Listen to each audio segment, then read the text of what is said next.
आज हम बात करेंगे WWE के लेटेस्ट साइनी एक लेजेंडरी लूचाडोर पेंटागन के बारे में। बहुत टाइम तक टीज करने के बाद हमें रॉ के लेटेस्ट एपिसोड पर डेब्यू देखने मिला पेंटागा, जिन्होंने अपने डेब्यू मैच में डिफीट किया चैड गेबल को एक काफी अच्छे मैच में। अगर आप अनफेमिलियर है पेंटागन से और आप जानना चाहते हैं कि इतनी हाइप क्यों है उनके अराउंड, तो ये वीडियो आपके लिए है। आज की इस वीडियो में हम बात करने वाले हैं पेंटागन जूनियर और पेंटागन डार्क, जिस भी नाम से आप उन्हें जानते हैं, उनकी जर्नी की WWE तक।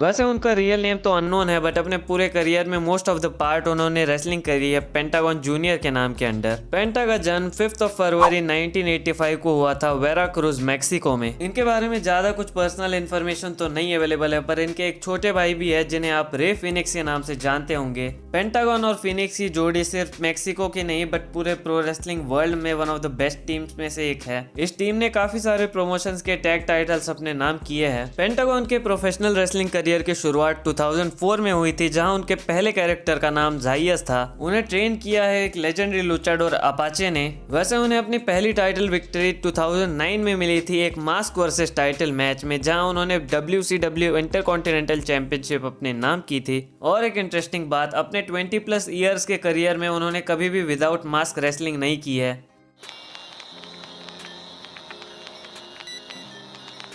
पेंटागन को अपना पहला बड़ा ब्रेक मिला था 2011 में, जब उन्हें साइन कर लिया था AAA वर्ल्ड वाइड ने, जो मैक्सिको का सबसे बड़ा रेसलिंग प्रमोशन है। ये वही प्रमोशन है जिसने प्रो रेसलिंग वर्ल्ड को एडी गरेरो और रे मिस्टीरियो जैसे लेजेंड्स दिए हैं। AAA को ज्वाइन करने के बाद पेंटागन को एक नया कैरेक्टर मिला डार्क ड्रैगन का, जो कुछ टाइम तक चला बट उसके बाद इस कैरेक्टर को एंड कर दिया गया। और 2012 में उन्हें री इंट्रोड्यूस कर दिया गया एज पेंटागन जूनियर, जो कैरेक्टर वो अब तक पोर्ट्रे कर रहे हैं। तो भाई इस पेंटागन कैरेक्टर की बैक स्टोरी भी काफी ज्यादा इंटरेस्टिंग है। तो ये जो पेंटागन का कैरेक्टर है, ये स्पेशली उनके लिए डिजाइन नहीं किया गया था, बल्कि ये एक बहुत पुराना कॉन्सेप्ट है। तो ये जो पेंटागन का कैरेक्टर है वो सबसे पहले बनाया था 1995 में, और उसके बाद से इस कैरेक्टर को बहुत सारे मैक्सिकन रेसलर्स पोर्ट्रे कर चुके हैं। तो 1995 में एक काफी पॉपुलर सुपरस्टार थे ऑक्टागन, और एक स्टोरी लाइन के चलते उनका एक ऑपोजिट कैरेक्टर बनाया था जो था पेंटागन, ऑक्टागन का एक हील वर्जन।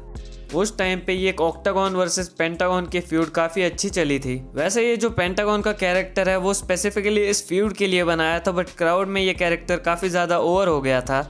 बट सैडली इस फ्यूड के चलते जो रेसलर इस कैरेक्टर को पोर्ट्रे कर रहे थे उनकी डेथ हो गई रिंग में एक मैच के दौरान। इसके बाद कुछ अलग अलग रेसलर्स ने इस कैरेक्टर को पोर्ट्रे किया, बट उनका रेसलिंग करियर कुछ अच्छा नहीं चला। बट फिर 2012 में AAA ने री इंट्रोड्यूस किया पेंटागन जूनियर के कैरेक्टर को to fight against Octagon Junior, to recreate that legendary story of Pentagon versus Octagon. और मुझे इसी के साथ और एक इंटरेस्टिंग फैक्ट भी पता चला कि जो ऑक्टागन जूनियर बने थे उन्होंने आगे जाके WWE को ज्वाइन किया एज कलिस्टो। वैसे क्या आपने नोटिस किया पेंटागन का कैच फ्रेज जो है सेरो मिएडो? I don't know if I am saying it right, but यार जाने दो, किससे ही आती है स्पेनिश।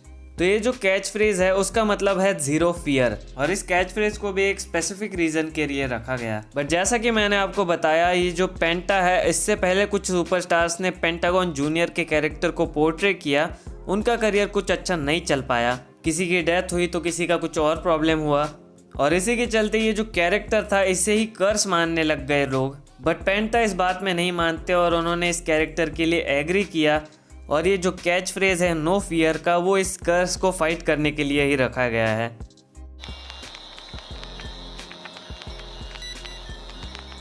2014 में शुरुआत हुई लूचा अंडरग्राउंड की, जिसने WWE के ड्रामा और स्टोरी टेलिंग एस्पेक्ट को मिक्स किया मैक्सिकन हाई फ्लाइंग रेसलिंग के साथ, जहां पे यूएस के भी काफी सारे पॉपुलर इंडिपेंडेंट स्टार्स को साइन किया गया, जैसे ब्रायन के, चावो गरेरो, और AAA के टॉप 5 सुपरस्टार्स भी लिए थे, जिनमें पेंटागन और रे फिनिक्स भी मौजूद थे। तो लूचा अंडरग्राउंड उस टाइम की एक हॉट थिंग बन गई थी, जिसने काफी ज्यादा वेराइटीज दी रेसलिंग फैंस को। कुछ टाइम बाद पेंटागन भी लूचा अंडरग्राउंड के टॉप स्टार्स में से एक बन गए थे। लूचा अंडरग्राउंड की one of the best rivalries में से एक पेंटागन वर्सेस फिनिक्स की राइवलरी भी है, जहाँ पे दोनों भाइयों ने काफी अच्छे मैचेस दिए फैंस को। लूचा अंडरग्राउंड में पेंटागन ने अपने कैरेक्टर को जरा सा ट्विस्ट किया था और वो बन गए थे पेंटागन डार्क। ये काफी अजीब कैरेक्टर था जो अपने ओपोनेंट्स को हराकर उनके आर्म्स को ब्रेक करता था।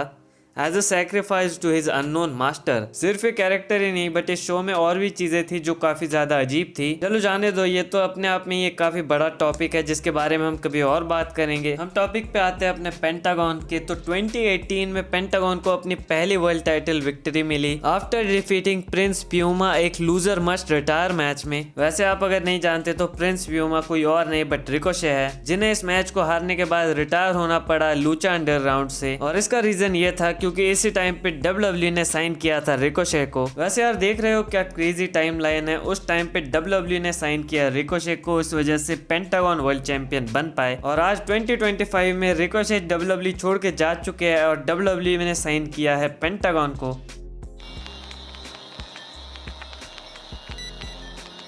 इसके बाद पेंटागन हमें इम्पैक्ट रेसलिंग में भी देखने मिले।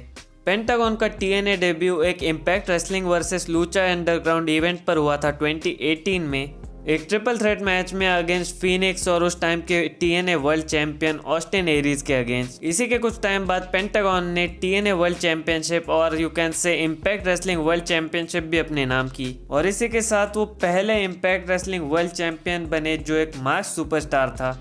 पेंटागन फैंस में काफी ज्यादा ओवर थे। इम्पैक्ट रेसलिंग ने एक स्पेशल शो तक रखा था जीरो फियर नाम का, जो इंस्पायर था पेंटागन जूनियर के कैच फ्रेज से।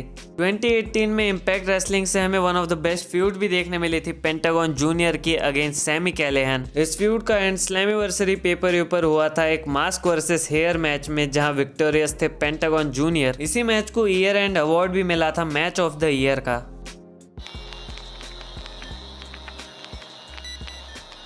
2019 में शुरुआत हुई ऑल एलीट रेसलिंग की, और जो पहला क्लास था जो साइन हुआ था रेसलर्स का, जिन्हें आप OG कह सकते हैं AEW के, इनमें से एक पेंटागन जूनियर भी है। उनका AEW career mostly as a tag team ही रहा with Rey Fenix as Lucha Bros. 2020 में लूचा ब्रोज ने AEW टैग टाइटल्स अपने नाम किए यंग बक्स को डिफीट करने के बाद एक स्टील केज मैच में, जो आई थिंक AEW के पूरे हिस्ट्री में अब तक one of the best matches में से एक है। कुछ टाइम बाद उन्होंने डेथ ट्रायंगल नाम का स्टेबल भी बनाया with Rey Phoenix and pack, और वो AEW ट्रायोस चैंपियन भी रह चुके हैं। 30 नवंबर 2024 को पेंटागन का AEW कॉन्ट्रैक्ट एक्सपायर हो गया, और इसके कुछ टाइम बाद ही रूमर्स आने लग गए कि उन्हें WWE ने कॉन्ट्रैक्ट ऑफर किया। वैसे आई थिंक WWE सिर्फ पेंटागन को नहीं बट उनके भाई फिनिक्स को भी उनके साथ साइन करना चाहते हैं, बट फिनिक्स का AEW कॉन्ट्रैक्ट अब तक नहीं क्लियर हुआ है आई थिंक, और इसीलिए अभी WWE में हमें सिंगल सेक्शन में देखने मिलेंगे पेंटागन। आपके क्या थॉट्स है? क्या WWE को फिनिक्स को साइन करके लूचा ब्रोज को लाना चाहिए WWE में, या सिंगल्स कंपटीशन में देखना चाहते हैं आप पेंटा को? अब तक तो पेंटागन की जर्नी काफी अच्छी रही है रेसलिंग में। आई होप WWE उन्हें काफी अच्छे से यूटिलाइज करेंगे।